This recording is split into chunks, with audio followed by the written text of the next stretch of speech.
macam rutinitas ibadah, juga rutinitas yang lainnya. Semoga segala macam ibadah yang kita kerjakan diterima oleh Allah Subhanahu wa Ta'ala. Salawat dan salam tercurah selalu kepada sang panutan alam, baginda Rasulullah Muhammad sallallahu alaihi wa alihi wasallam, beserta keluarganya, sahabatnya, para pengikutnya, hingga kita sebagai umatnya Rasulullah tak berhenti kita memohon, berdoa, meminta kepada Allah nanti di yaumil qiyamah, di yaumil mahsyar kita mendapatkan syafaatnya Rasulullah. Amin ya rabbal alamin. Bapak Ibu jamaah rahimakumullah, nikmat terbesar yang Allah anugerahkan kepada kita adalah nikmat iman, nikmat Islam, nikmat taufik, nikmat hidayah. Sehingga insya Allah kita dikehendaki baik oleh Allah. Maka dalam kitab-kitabnya para ulama banyak memakai hadis Nabi di awalnya. May yuridillahu bihi khairan yufaqihu fiddin. Seseorang yang dikehendaki hidupnya, dunianya, akhiratnya baik, yufaqihu fiddin, maka mereka dijadikan Allah senang memperjuangkan agamanya, senang mensyiarkan agamanya, senang dengan rutinitas ibadah agamanya.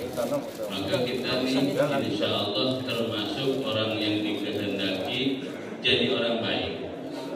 Amin ya rabbal alamin. Jadi orang baik, baik dunia, baik di akhirat ya. Amin. Di dunia senang, di akhirat masuk surga. Amin ya rabbal alamin. Saya temanya apa nih ngaji? Bebas temanya. Ya bebas. Yang penting masuk surga, Pak. Yang penting masuk surga ya. Nah, Bapak Ibu jamaah rahimakumullah, apalagi kita sudah dimampukan Allah bisa melaksanakan sholat berjamaah, alhamdulillah. Semalam kami ngaji kitab Wasiyatul Mustafa, pesan-pesannya Rasulullah kepada sang menantunya, yaitu Sayyidina Ali bin Abi Thalib karamallahu wajhah. Mudah-mudahan masih ingat, nggak lupa. Kitabnya nggak dibawa. Min karamatil mu'min, kata Nabi, wahai Ali, min karamatil mu'min, sebagian daripada kemuliaan,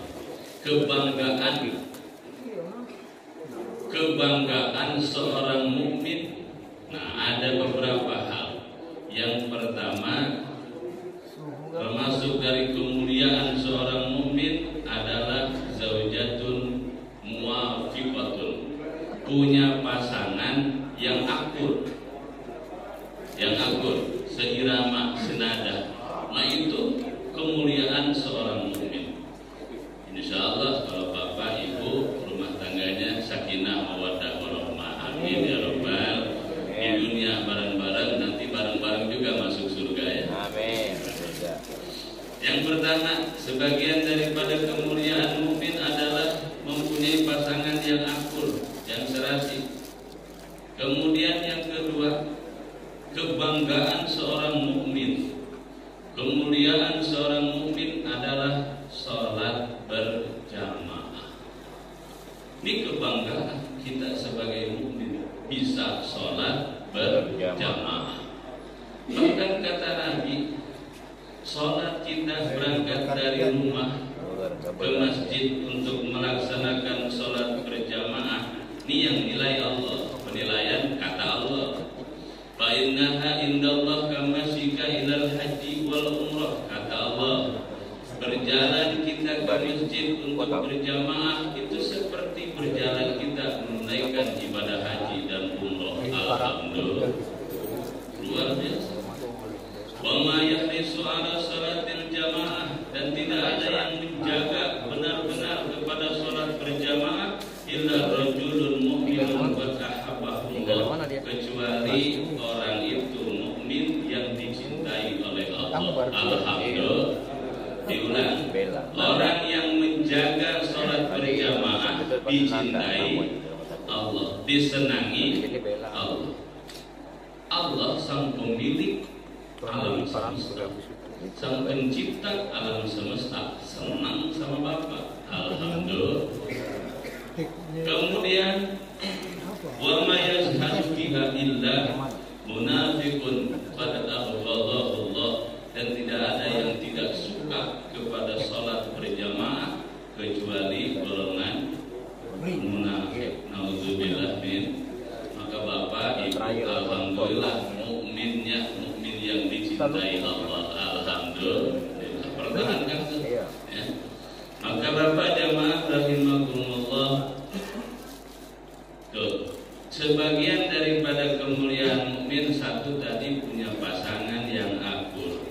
Yang kedua, kebanggaan mukmin adalah sholat berjamaah. Yang ketiga, kebanggaan seorang mukmin, seorang muslim adalah punya tetangga wajiranun yuhibbunahu, tetangga itu senang sama dia.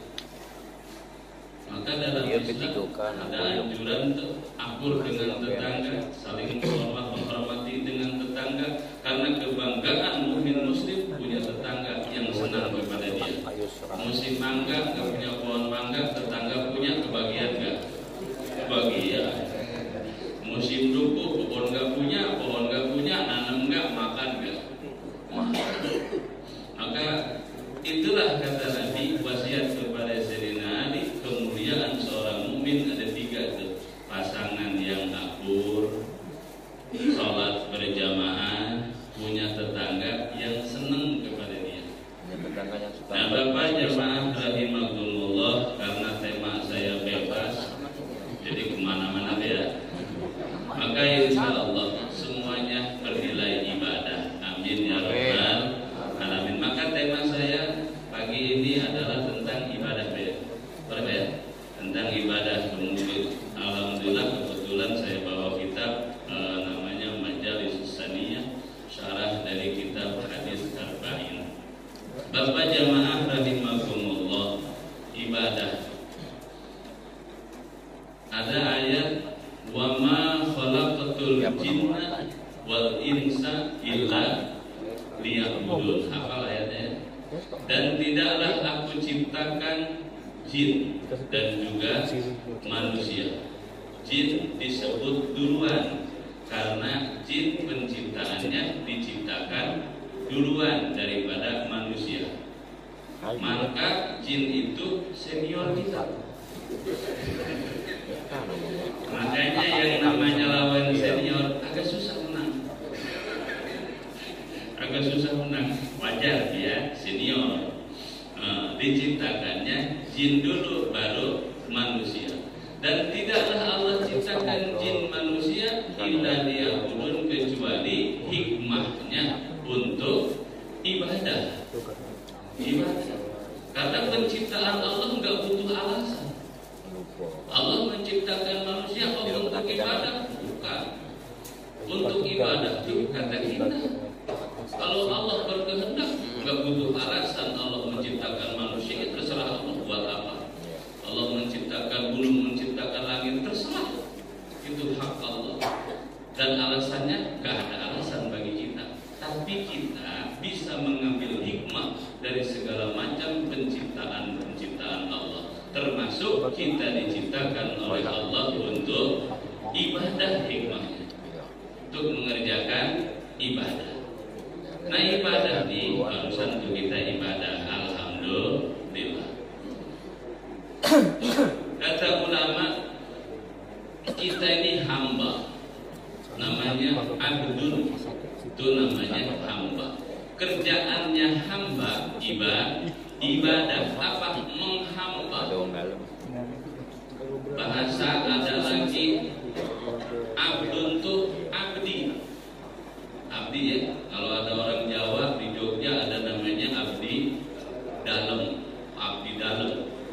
Gimana kata raja baik? Ke kanan, ke kiri, gimana kata raja? Abdi. Kita tuh abdinya Allah. Gimana kata Allah? Gimana maunya Allah? Karena kita nggak punya kekuasaan sedikit pun. Kerjaan kita ibadah. Apa itu ibadah? Mengabdi sepenuh hati, jiwa dan raga kepada Allah Subhanahu wa Ta'ala.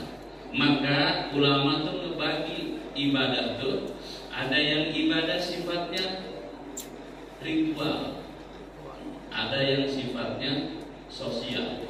Bahasa Arabnya ada ibadah mahdhah, ada ibadah ghair mahdhah. Bahasa kitanya ada yang ibadah, ya ibadah. Tapi ada lagi satu hal yang bukan ibadah tapi bernilai ibadah. Ada hal yang bukan ibadah tapi bernilai ibadah. Enggak semua mesti ibadah. Ada ibadah, maka ada ibadah ritual, ada ibadah sosial. Ibadah sosial kadang-kadang bukan dari ibadah tapi bisa bernilai ibadah. Contoh ada senyum. Senyum adalah ibadah. Yang senyum adalah ibadah. Itu bukan ibadah. Asalnya bukan ibadah, tapi bisa bernilai ibadah. Tergantung motif, niat dan tujuannya. Kalau senyumnya memang tulus, ramah, menghormati, itu bernilai ibadah. Tapi kalau senyumnya menggoda, ngerayu, udah beda nilai. Maka yang namanya hal-hal yang lain yang bisa bernilai ibadah tergantung motif, niat dan tujuannya. Nah, Bapak jamaah rahimakumullah, kita kenal dengan namanya ibadah mahdhah, ibadah ritual. Apa itu? Aqwalun, ucapan, wa af'alun, perilaku, pekerjaan, masyru'iyah, yang disyariatkan oleh agama. Ada rukun, ada syarat. Terpenuhi sah ibadahnya, tidak terpenuhi tidak sah ibadahnya. Itu namanya ibadah itu aqwalun wa af'alun masyru'iyyatun. Perkataan, perbuatan yang disyariatkan oleh hukum agama. Kayak sholat perintah bukan? Perintah dari Allah. Perintah kita kerjakan untuk sholat, dan sudah berlaku sholat itu.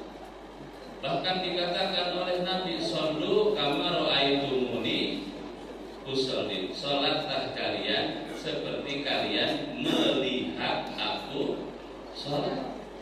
Diulang bahasanya, shollu, sholatlah kalian kama ra'aitumuni usolli, seperti kalian melihat aku sholat. Bapak lihat Nabi kan? Pernah ketemu sama Nabi? Mimpi pernah. Nah, terus mimpi apa selama ini? Mimpi buruk. Nah, Bapak jamaah rahimakumullah, maka kita punya yang mutawatir, diriwayatkan sampai kepada kita. Ya seperti inilah. Untung perintahnya mengerjakan sholat seperti melihat Nabi sholat. Bukan perintah sholatlah seperti Nabi sholat. Tuh repot gitu ya.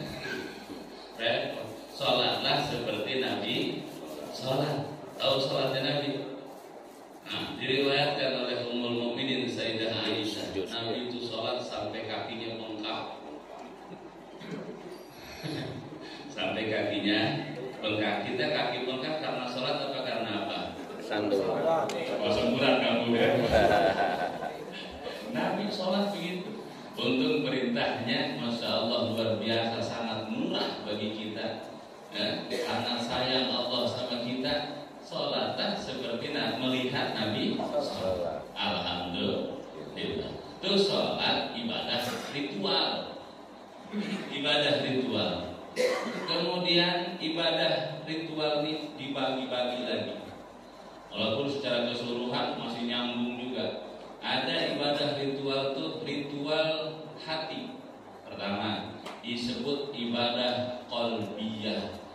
ibadah hati. Nih hati ada ritual ibadahnya. Ibadah hati dibagi dua. Ada ucapan hati, ada pekerjaan hati.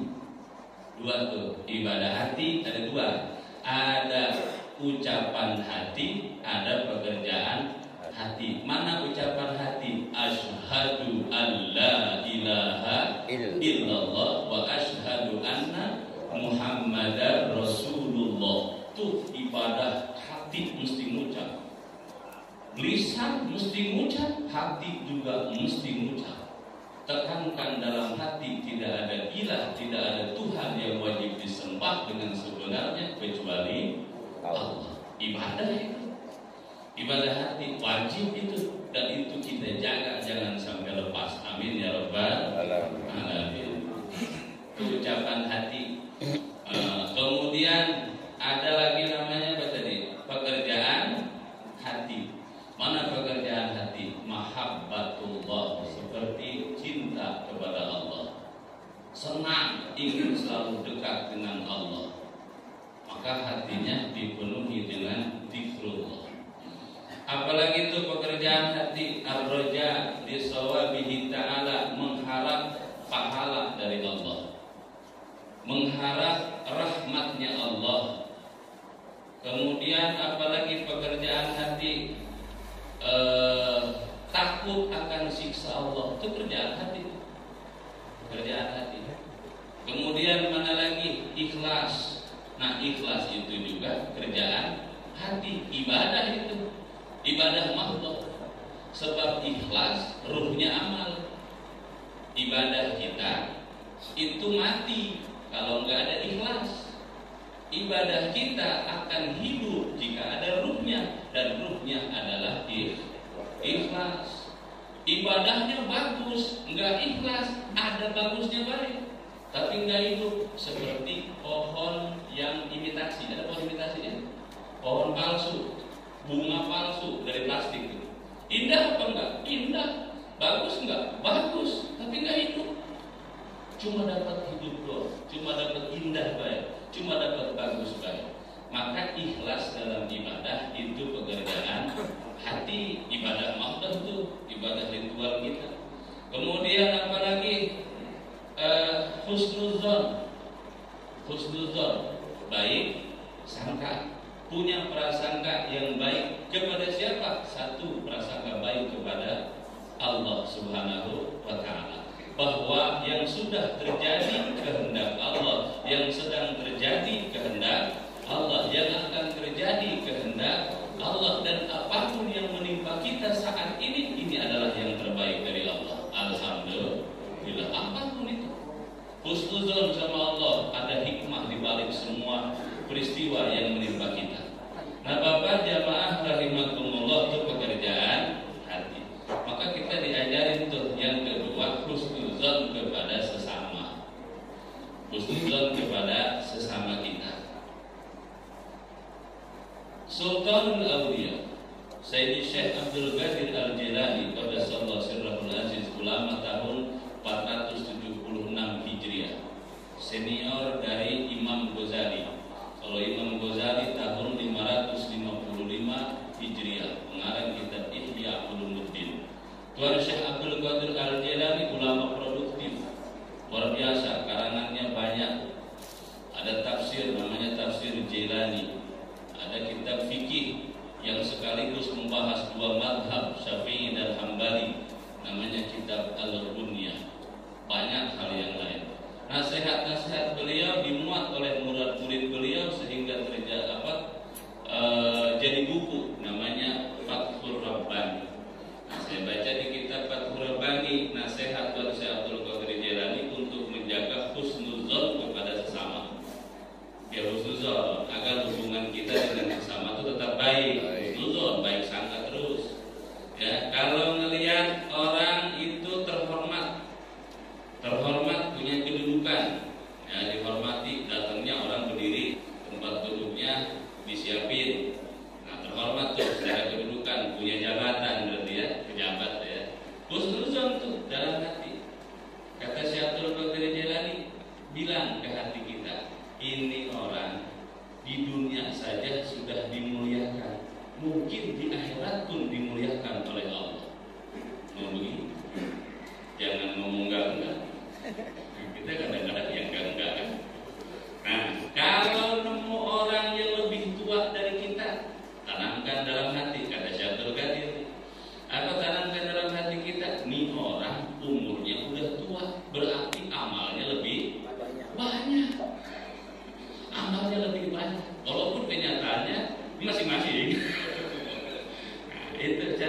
husnuzon tuh.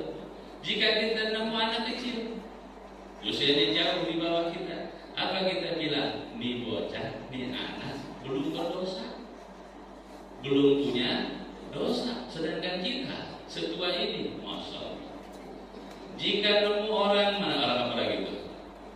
Orang alim, orang terhormat, orang dewasa, anak kecil, nemu ulama, ketemu dengan ulama, apa kita bilang? Ya Allah, ini orang Engkau anugerahkan ilmu yang saya tidak sampai, yang saya tidak sampai. Maka semoga saya bisa mengambil manfaat darinya. Kan begitu husnuzonnya. Kemudian jika kita ketemu sama orang bodoh, kata kita bodoh, pinter kita berarti ya. Kita ketemu sama orang bodoh, apa kata Tuhan saya untuk husnuzonnya? Diajarin kata-katanya, ya Allah ini orang bodoh, berdosa karena nggak tahu ilmu. Sedangkan saya berdosa tahu ilmu.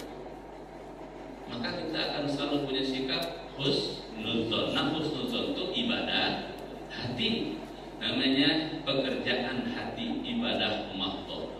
Nah, kemudian jamaah rahimakumullah, ada lagi sudah ibadah hati, yang kedua ibadah qauliyah, ibadah yang sifatnya ucapan.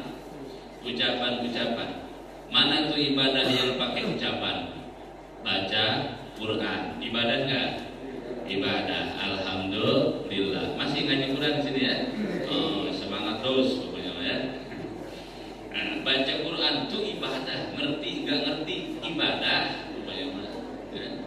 Nggak ngerti saya artinya udah baca terus. Saya bukan orang Ogan Pak, saya orang Sunda, tapi saya lama ditinggal di Ogan, ngobrol sama orang Ogan, walaupun saya belum bisa bahasa Ogan, tapi saya ngerti bahasa Ogan. Maunya kemana ngomongnya, saya ngerti jadi paham. Begitupun Bapak yang nggak paham Al-Quran, terus aja interaksi, lama-lama Al-Quran akan kita paham maunya kemana.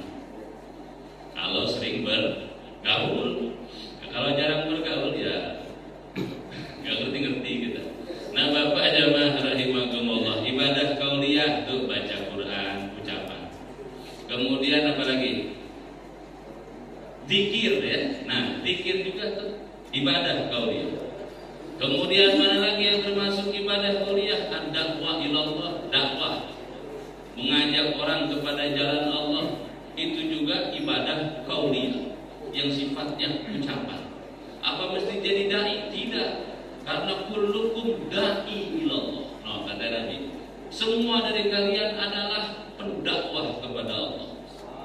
Pendakwah kepada Allah. Kita ini diperintah Pak untuk mengajak sesama kita kepada Allah Subhanahu wa taala dengan apa yang kita mampu, dengan apa yang kita bisa. Yang punya ilmu pakai ilmunya, syiar agama Allah. Yang punya tenaga pakai tenaganya, syiar agama Allah. Yang punya harta pakai hartanya, syiar kepada agama Allah. Maka kita semua adalah dai ilallah, yang ngajak kepada Allah, asal jangan jadi sa'i ilallah. Apa tuh? Orang yang ngajak kabur orang lain kata Allah. Ngajak gak bener berarti. Nauzubillah min dzalik. Nah, Bapak jamaah rahimakumullah, kemudian ada ibadah yang badaniyah, sifatnya jasmani. Mana nih ibadah badan tuh? Salat, itu ibadah badan. Puasa, ibadah badan. Mencari ilmu, ngaji ikro segala macam, itu ibadah badan, pakai badan. Maka ibadah badan nggak bisa digantikan. Al-ibadatul badaniyah la tadkhulu alaihi an-niyabah, kata usul fikihnya. Ibadah badan tidak bisa digantikan. Misalkan nak kemana Pak? Nak ke masjid. Ngapain? Nak sholat. Aku nitip, nggak bisa. Nggak bisa dititipkan. Nah, besok Ramadan, ya aku nitip sehari deh ya. Nggak bisa. Ibadah badaniyah mesti diri kita langsung yang mengerjakan. Ibadah fisik itu ibadah jasmani. Ada yang terakhir namanya ibadah maliyah, ibadah harta. Ada yang wajib, ada yang sunnah. Yang wajib namanya zakat, yang sunnah namanya sedekah. Sama. Kemudian itu dari ibadah mahdoh dibagi dua, ada yang wajib, ada yang sunnah. Tadi kita wajib, kemudian bentar lagi yang syuruk, yang duha, ya. Wasiat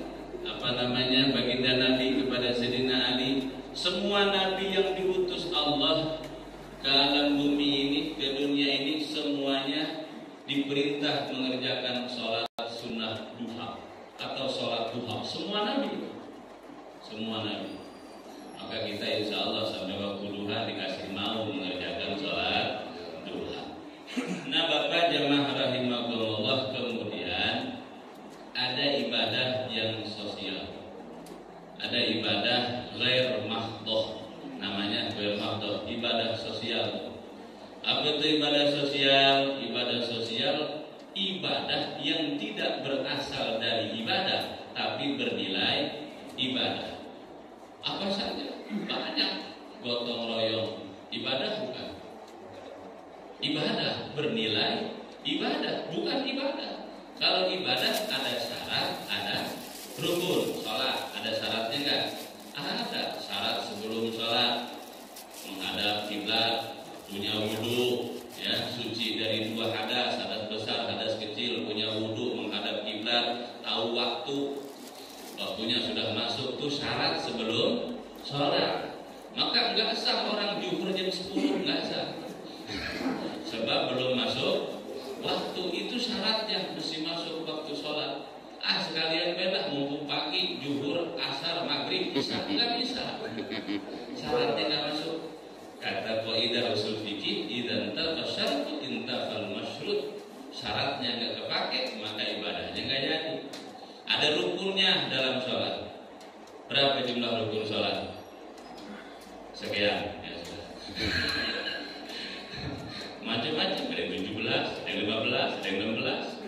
Nah, Bapak jamaah rahimakumullah, itu namanya ibadah yang tidak ada syarat rukunnya, bukan ibadah tapi bisa bernilai ibadah. Itulah yang disebut dengan ibadah ghair mahdhah. Bapak duduk ngaji ibadah, alhamdulillah. Nih duduk ngaji begini, dihapus segala dosa. Enggak ada yang amin. Padahal yang amin. Nih ngaji duduk nih, dosa hilang. Amin. Dosanya dikit kali, aminnya kecil. Nah, Bapak jemaah rahimakumullah. Kemudian baca.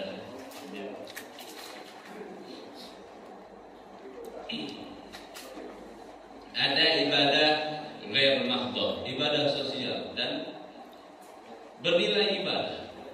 Seperti apa? Menolong orang, nyebrangin orang, jalan misalkan rame, kita bantu nyebrangin orang. Ibadah apa bukan? Bukan. Tapi bernilai ibadah. Bernilai ibadah. Menggotong royong kemarin ya, nyangkul segala macam. Ibadah bukan? Bukan. Tapi bernilai ibadah.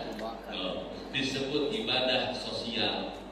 Nah, Bapak jamaah rahimakumullah, dan banyak kita bisa menggali pahala, menggapai pahala dari ibadah-ibadah yang ghair mahdhah, yang ibadah sosial. Seperti apa? Silaturahim, ya, silaturahim, ketemu sama kawan, salaman tuh, salaman itu selama salaman dosa kita ikut turun dengan getarnya salaman. Makanya kalau salaman digoyang. Kalau merasa dosanya banyak, yang lama. Kamu lama dosa banyak. Kenapa jemaah rahimakumullah, banyak ibadah-ibadah yang ghair mahdhah, yang tidak ibadah tapi bisa bernilai ibadah. Menyenangkan orang lain, idkhulus surur, itu bernilai ibadah. Bernilai ibadah. Kita bertamu, memuliakan tamu, itu bukan ibadah tapi bisa bernilai ibadah. Mesti bisa memisahkan agar enggak rancu nantinya. Oh, ini bukan ibadah, ya bukan ibadah, tapi bisa bernilai ibadah. Kalau tidak dipisahkan antara ibadah dan hal yang bernilai ibadah, nanti bakal rancu, nemu masalah-masalah tuh. Oh, ini bukan ibadah, enggak ada ibadahnya ini segala macam. Nah, ini nyala-nyalain baik. Ternyata ketika kita memahami bahwa ada hal yang bukan ibadah tapi bisa bernilai ibadah. Semoga ibadah kita diterima oleh Allah Subhanahu wa taala. Ya Rabbal alamin. Nah, Bapak jamaah rahimakumullah, karena ibadah kita ini sudah kita lakukan, jangan sampai hancur pahala ibadah kita ya. Amin ya Rabbal alamin. Sebab ada hal-hal yang bisa menghancurkan pahala ibadah kita. Sehingga nanti di akhirat kata baginda Rasulullah SAW, ada orang itu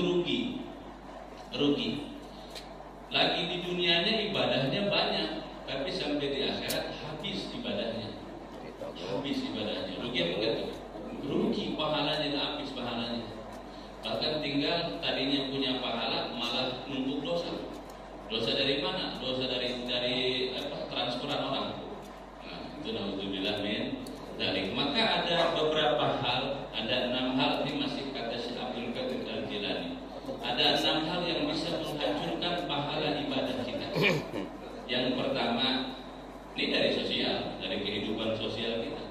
Kehidupan sosial kita bisa mempengaruhi nilai pahala ibadah kita. Maka jangan disia-siakan, ya, dijaga benar. Yang pertama, al-istighalu bi uyubin nas. Itu bisa menghancurkan pahala ibadah kita. Apa itu al-istighalu bi uyubin nas? Sibuk mencari aib orang. Alhamdulillah, aib orang dikorek-korek. Punya aib cuma semeter, dia korek jadi 10 meter. Nah, itu bisa ngancurin pahala ibadah kita. Dapat capek orang ibadah. Alhamdulillah, dari ngaji setengah jam, sejam ngaji, ngomongin orangnya 2 jam. 2 jam. Jangan sampai sia-sia. Al-istighalu bi uyubin nas, sibuk dengan aib orang. Maka orang yang terbaik itu, kata Nabi, bukan orang yang sibuk mencari aib orang lain, tapi sibuk mencari aibnya sendiri. Dan kita punya nikmat yang luar biasa, Pak. Kenapa? Allah tutup aib kita. Benar nggak? Nih, andaikan aib saya dibuka depan Bapak, nggak sudi jamaah sini manggil saya untuk tausiah. Benar? Andai Allah buka aib saya, tapi Allah tutup. Juga sebaliknya, kalau Allah buka aib bapak ibu, saya juga gak mau datang. Nah, kita punya nikmat besar ditutup aib. Maka ajaran Islam menutup aib sesamanya. Ini yang diajarkan oleh baginda Rasul. Saya cerita sedikit. Ada ahli tasawuf, pimpinan ahli tasawuf. Dulu santri Nabi, ahli sufah namanya. Kesininya jadi tasawuf. Namanya Abu Hurairah. Kenal? Ya. Kenal ya? Kenal gimana? Tahu ya? Sering dengar. Tiap Jumat dengar. Itu Abu Hurairah, santrinya Nabi. Ya. Terakhir belajarnya, tapi paling tekun sehingga banyak meriwayatkan hadis. Ini Abu Hurairah, pemimpinnya tuh, sama kawan-kawannya tinggal di masjid. Rumah Nabi, dia di samping rumah Nabi itu, tinggal di situ. Mereka enggak begawe makannya, gimana makan Nabi? Makannya Nabi, mereka makan. Kalau dikasih sama Nabi, Nabi makan, mereka makan. Seperti itulah. Satu ketika dari pagi belum makan, Nabi enggak ngajak-ngajak makan. Sampai siang, mau jumur kali, belum ngajak aja Nabi makan. Sehingga mereka, aduh udah lapar ini kan, nggak ada yang dimakan. Sampai asar, mungkin asar, makan sore sekalian. Ternyata belum juga Nabi ngajak makan. Sampai maghrib belum makan. Udah sholat maghrib dalam keadaan lapar. Sudah sholat maghrib, zikir segala macam. Ada sahabat Nabi, ya Rasul, saya punya nikmat, saya ingin bersyukur. Terus maka saya bikin nasi kebuli. Dagingnya daging onta. Bawa sini, dibawa. Sudah mendekati waktu Isya. Hidang, kata Abu Hurairah dan kawan-kawan santri yang lain, santri Nabi. Jadi kita makan. Alhamdulillah. Sudah dihidang, karena santrinya Nabi banyak, dihidangin itu butuh waktu. Ada, saya bilang. Sudah dihidangkan, ada. Saya bilang, apa kata yang lain tuh? Dalam pikirannya masing-masing, bahkan ada yang saling bisik-bisik, udah mau makan, ada lagi. Terus apa kata Nabi? Nih, Nabi menutupi aib sahabatnya. Idza ja'al isya atau idza qadimal isya wal asya. Idza ja'a waqtul isya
Sehingga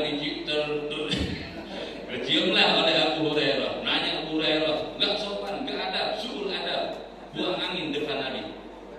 Enggak sopan, siapa? Ngaku? Enggak ada yang ngaku, Pak. Ternyata kalau buang angin enggak ngaku bukan baru sekarang, dari dulu sudah. Dari dulu. Enggak ngaku, ditanya enggak ada yang ngaku. Nah kemudian kata Abu Hurairah, habis makan kan kita sholat Isya, sedangkan syarat sholat mesti punya wudu. Maka dia yang wudu berarti itu dia orangnya. Yang buang angin. Ini yang buang angin, masya Allah, gemeter pucat tuh. Takut direkam doang masuk TikTok. Kan ini repot ini. Udah ketakutan dia. Terus kata Nabi, Nabi tahu siapa orangnya? Rasul. Apa kemudian kata Nabi? Bagi yang makan daging onta, maka wudu nanti sebelum sholat. Wudu semua, ya akhirnya wudu semua. Apa kata yang buang angin? Selama. Dan dalam sejarah sampai sekarang belum ketahuan tuh siapa orangnya. Masya Allah. Nih Nabi menutupi aib orang lain, luar biasa. Ya, maka kita pun ada perintah dari Rasul, man satara, orang yang menutupi aib orang lain nanti di akhirat Allah akan tutupi aibnya. Amin ya rabbal alamin. Nah, Bapak jamaah rahimakumullah. Sudah ya? Sudah ya? Sudahlah. Nah, itu sekilas tentang ibadah, bahwa ada ibadah yang ritual, ada ibadah yang sosial. Bahkan banyak orang mukmin diangkat jadi kekasih Allah lewat banyaknya ibadah sosial. Lewat banyaknya ibadah sosial. Ya, Imam Ghazali saya cerita. Imam Ghazali radhiyallahu anhu, pengarang kitab Ihya Ulumuddin yang luar biasa fenomenal bagi kita, imam kita dalam ilmu tasawuf. Sebelum Imam Ghazali, imam kita dalam ilmu tasawuf Al-Imam Junaidi Al-Baghdadi. Ini Imam Ghazali diangkat jadi waliullah bukan karena dia banyak kitabnya, rajin ibadahnya dan segala macam. Wasilah, ini dia yang cerita di ujung kitab Ihya. Saya diangkat derajat ke makom yang luar biasa tinggi, kata Imam Ghazali, itu karena satu hal. Lagi nulis kitab, ada apa namanya? Masih tahu masih tinta ya? Tinta. Kalau dulu kan pakai apa tuh? Wadah ya, wadah terus pakai ini. Lagi nulis kitab, asik-asik nulis kitab, ada lalat hinggap di tinta, minum tuh lalat. Apa Imam Ghazali? Ya Allah, makhluk Allah lagi minum, dia enggak usir lalat tuh, dia biarin, sehingga nulis pun tertunda. Karena dia sayang kepada makhluk Allah yang namanya lalat, pangkatnya diangkat oleh Allah jadi waliullah. Alhamdulillah. Mudah-mudahan kita juga seperti itu ya. Ini semua wali-wali insya Allah. Wali apa? Wali kelas. Yang guru wali kelas. Ada wali kelas, ada wali murid, ada wali nikah. Sudah 2 kali saya jadi wali. Masya Allah. Nah, Bapak jamaah rahimakumullah, itu saja yang bisa kami sampaikan. Insya Allah di pengajian membawa barokah untuk kita. Amin ya rabbal alamin. Saya akhiri dengan keterangan dari para ulama, di mana ada pengajian di satu kampung, maka pengajian itu bisa memberikan syafaat bagi 2 golongan, satu bagi yang hidup, yang kedua bagi yang sudah wafat. Di ngaji kita pahalanya nyampe sampai sama almarhum bapak ibu kita. Nggak percaya tanya sono. Pak, nyampe gak Pak? Insya Allah karena anak soleh, anak soleh. Insya Allah kita ini anak dari orang tua, walaupun kita sebagian nggak punya anak, tapi kita dipastikan adalah anak dari seorang ibu, betul. Maka kita semua ada di sini, insya Allah termasuk waladun saleh, anak yang soleh. Apalagi yang namanya sudah soleh. Nah, Bapak jamaah rahimakumullah, kita akhiri, saya mohon izin ngajak bareng-bareng zikir kita ya. Zikir istighfar, zikir la ilaha illallah, kita baca 10.000 kali siap? Siapa ya? Ya, bareng-bareng. Astaghfirullah.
Waladdallin. Walhamdulillahi